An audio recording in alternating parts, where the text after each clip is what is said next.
Let's be honest here. A lot of you were expecting Final Deletion or Ultimate Deletion, I'm sorry, to be this amazing thing. A lot of us, when we found out at this past WrestleMania in Orlando that the Hardy Boys are back in WWE, we all expected finally we're going to see the broken or woken universe on WWE programming. It took a while, it did. And let's face it, let's be honest here, the whole Bray Wyatt and Matt Hardy feud has been crap thus far on WWE television. And we were saying this could only work if they do some type of Final Deletion match, right? And like I said, it took a while. They had to go through all the BS, these legal issues with Anthem, but they finally got the gimmick and we finally got the match, right? That we've been all anticipating. Let's face it, tonight on Raw, the one thing everyone was waiting for was Ultimate Deletion. They even said that it might have started the show, but I might have heard wrong. But hey, it is what it is. And I'll be honest, I thought Ultimate Deletion, okay, was it wasn't, bad or anything, nor was it the greatest thing I've seen. I'll be honest, I thought the stuff from TNA was better than this. I thought, Final Deletion, Deleter Decay, The Great War, hell, even, Tag Team Apocalypto was better than Ultimate Deletion. Put it this way, Ultimate Deletion was pretty much what TNA would have done on a short time, but with the WWE budget, if you will. But overall, Monday Night Raw tonight, I thought was an okay show. They've added more matches to WrestleMania. Literally now, there's 11 matches on the WrestleMania card. Let that marinate for a minute. Holy crap, 11 matches to the WrestleMania card. But as always, guys, it's me, it's Steve here, and I'm back at it with a new video. Thank you all for watching this video, tuning in back into the channel. If you're new here, hit that subscribe button down below.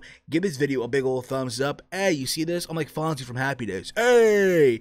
Also, share this video throughout your entire social media platforms, Facebook, Twitter, wherever the fuck you share videos. You can follow me on Twitter at HeelSteven, where I tweet throughout Raw, SmackDown Live, NXT, pay-per-views, but also with each and every single one of you guys. As always, you awesome mother flowers. I love you all. We are almost at 1,600 subscribers, so let's get there before WrestleMania. That'll be awesome. Also, I submitted the Team Heel podcast for Spotify. So if everything goes well, fingers crossed, your fingers crossed, the podcast will be available over at Spotify as well in the near future. I know a lot of you listeners out there, viewers, use Spotify to listen to music, and now they are able to listen to podcasts on Spotify, so why the hell not? All right, so the show kicked off. By the way, Raw was live tonight from Dallas, Texas, by the way. Raw opened up with Kurt Angle saying that Roman Reigns is still suspended, but Brock Lesnar is not in the arena yet. And literally, you see Roman Reigns appear. Suspended, mind you, right? In his wrestling gear. Well, the tank top, but he didn't have the gloves on or shit like that. And here's the thing about it, right? If you are suspended, like, this is the type of thing, right? When you are running an angle where someone is suspended or fired, right? You should not have them come out there in their wrestling gear. It reminded me a lot when John Cena, back in 2010, right? When they were doing the whole, 2011, 2010, when they were doing the whole Nexus storyline, it was Wade Barrett versus Randy Orton for the WWE Championship at Survivor Series.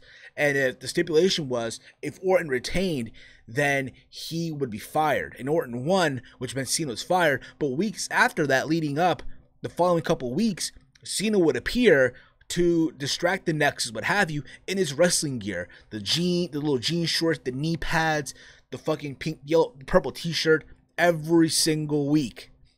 And it's one of those things where you could have had Roman Reigns come out there in blue jeans or in basketball shorts, some sneakers, some J's, some LeBrons.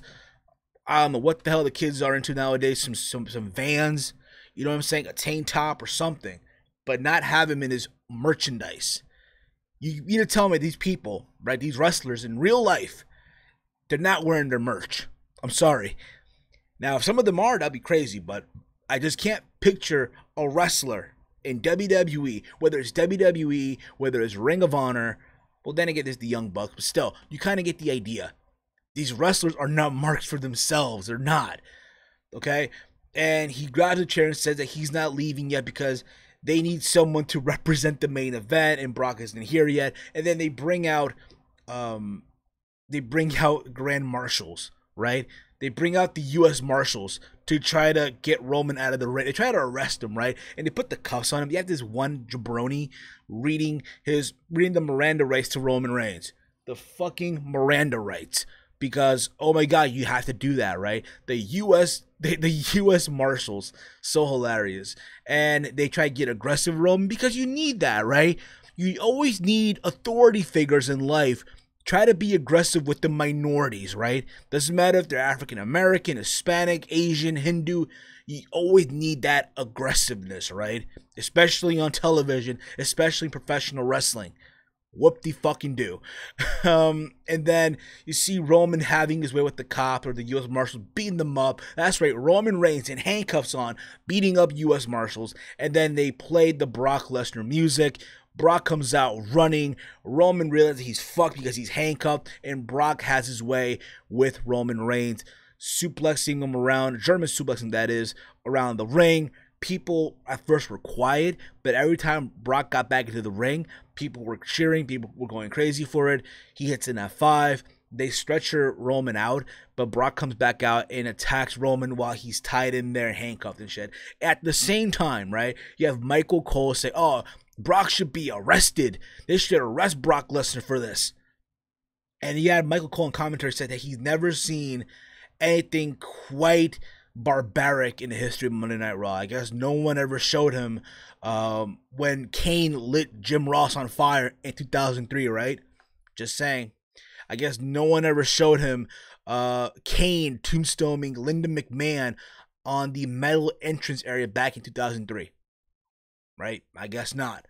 But I'm going to say this, okay? I know people, again, are going to frown on Roman and Brock, but I'm going to say that, really, to be honest, I feel like the build-up thus far for Brock Roman WrestleMania 34 is by leaps and bounds better than the build-up from WrestleMania 31, in my honest opinion. And I do feel, again, they're going to have a good match. Because people, again, were saying back in 2015, oh, Brock and Roman had a good match. Especially from a WrestleMania that a lot of people put in their top 10. A lot of people put WrestleMania 31 in the top 10 of their best WrestleManias. So I guarantee you they're going to have another classic at WrestleMania 34 in New Orleans. Yes, people will boo, but I guarantee you it is. Hashtag my main event. That's right. Brock and Roman, my main event, mother flowers.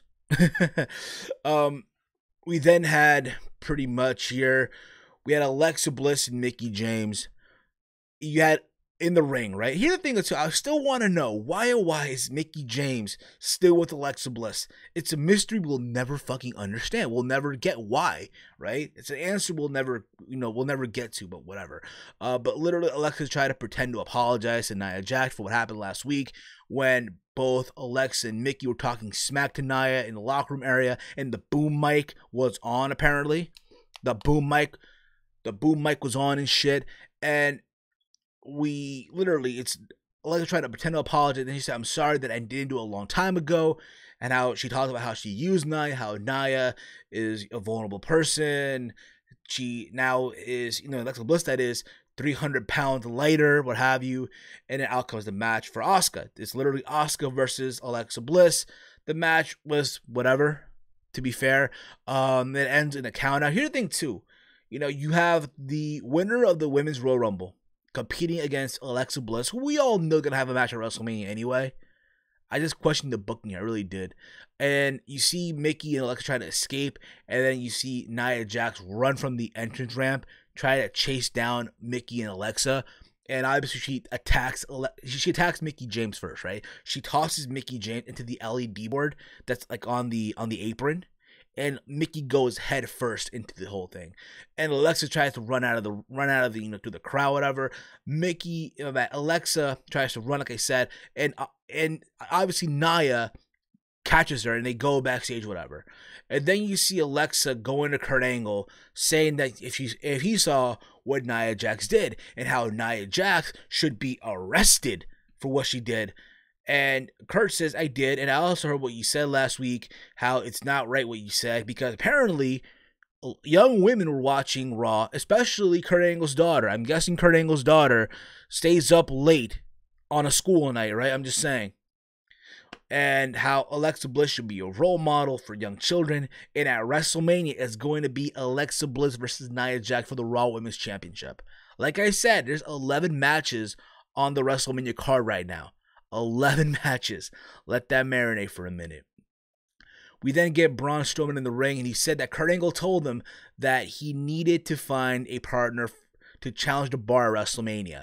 And Strowman said he could do it by himself.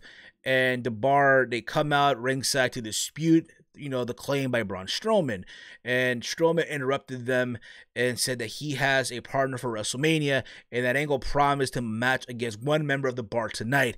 And Cesaro ended up taking the match. The match for what it was, Cesaro versus Braun Strowman. It was a short match, your typical Braun Strowman, power slam and pin win type of match.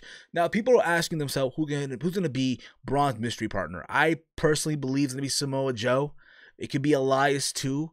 People even threw the idea of James Ellsworth for like a surprise type of thing.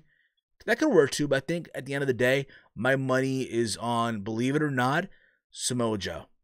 I think that's the route they're gonna go with, but we'll see where that goes. We then had the Revival versus Titus Worldwide, a short match as well, where the Revival got the win after they hit Apollo with Shatter Machine for the 1-2-3.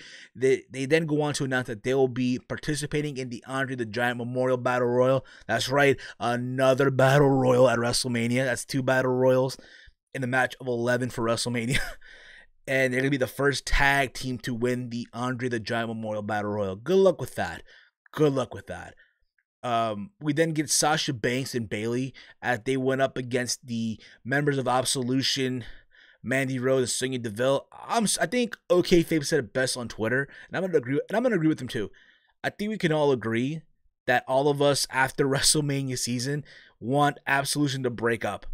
And I think they should, because honestly, it's ran its course already. I think it broke once Paige got hurt, but now it's like, you know what I mean? Hopefully they do. I think, honestly, on their own, they can do good. I think Mandy Rose has the look they want. And someone like Sonya Deville, who's getting better in the ring every single week, it could be a champion one day.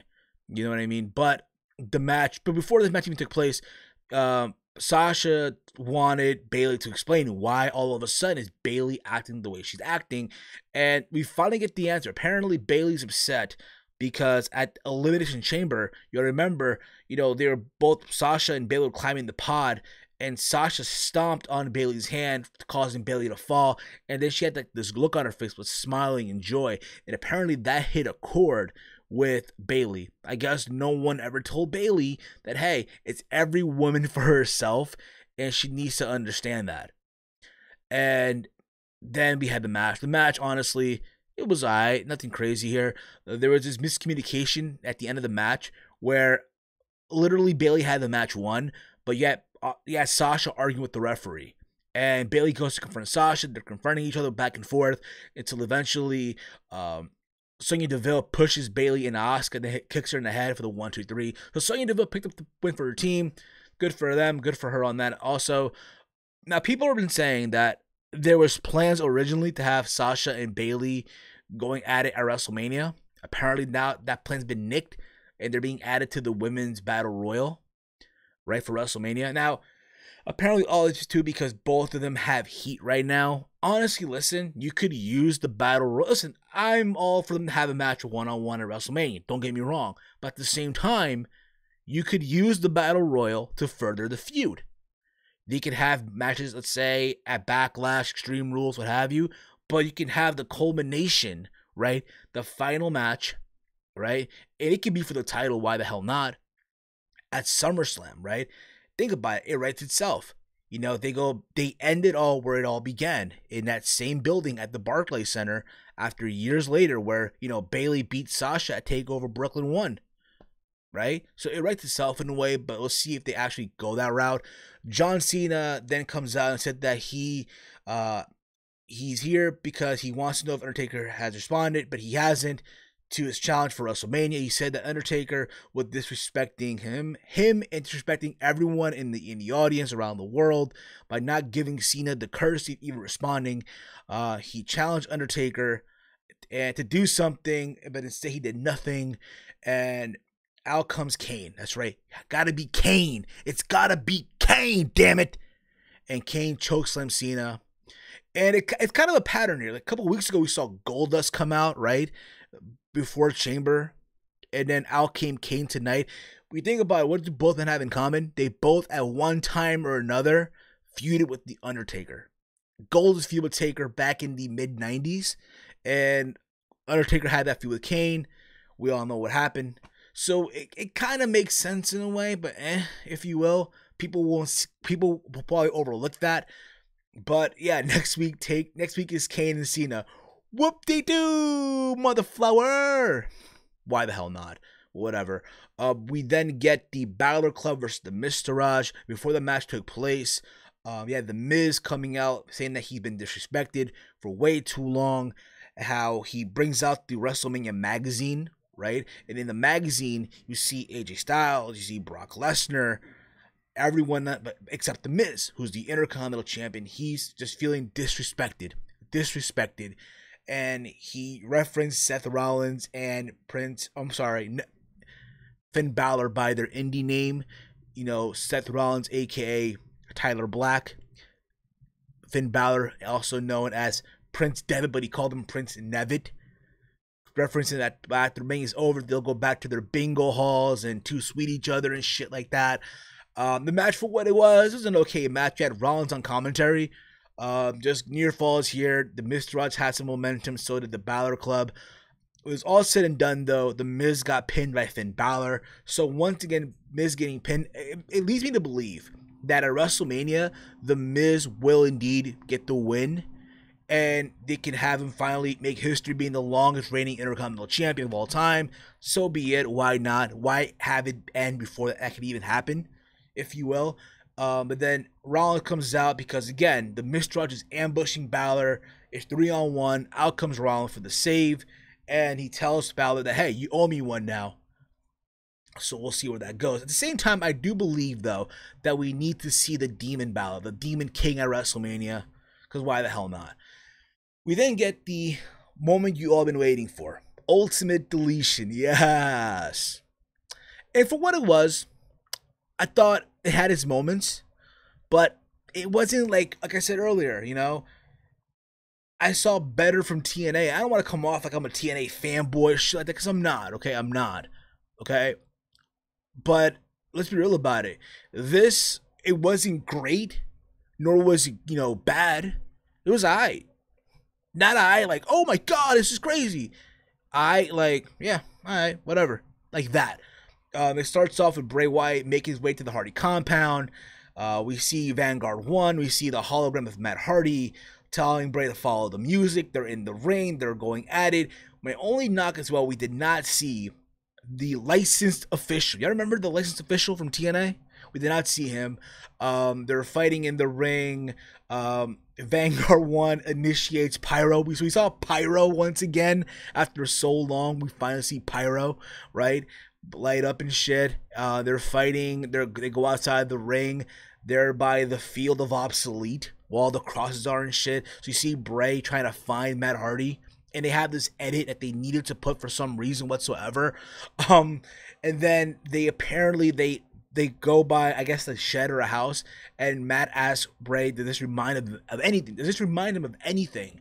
And Bray has flashbacks from the time when he was feuding with Orton. Randy Orton burned down the Wyatt house that had the soul of Sister Abigail. So Bray was having all these flashbacks and shit, and Matt Hardy gets the attack, the advantage, whatever, and they're inside inside the shed, inside the little shed area where you see another ring. Literally, this whole house was stashed with rings everywhere, right?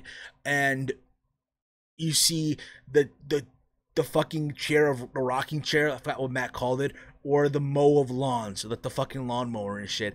And you see Matt Hardy on the lawnmower trying to run over Bray Wyatt, and Bray does his usual thing where he gets up like a spider almost, and Matt just stops it and shit.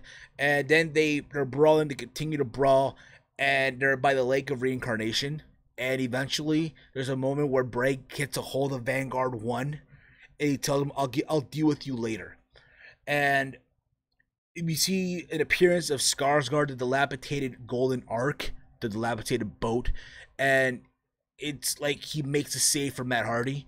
And I guess Bray puts the boat and it covers Matt, and he goes to lift it up, and you see Senior Benjamin holding a globe, right? A small little globe. He throws it at Bray Wyatt, says he's got the whole world in his hand. And it's broken English, by the way, right? And then, of course, we see a cameo from Brother Nero, Jeff Hardy, singing the song again along with Senior Benjamin, which gave Matt the advantage. Twist of fate for the 1, 2, 3, and Matt Hardy won. And there's a moment where Matt throws Bray Wyatt into the Lake of Reincarnation. And Matt at the end tells Senior Benjamin to go, pick up the body. And apparently Bray wasn't there no more. So Bray Wyatt finally been deleted. It's funny because Wrestling Soup said it on Twitter. And I have to agree, I think it was Mish who said it. Who said it on Twitter. That Matt Hardy did what bad booking for 3 years WWE cannot do. And that is finally delete Bray Wyatt. But that was it. And again, like I said, it wasn't bad. It wasn't the greatest thing of all time. It just felt like it was rushed.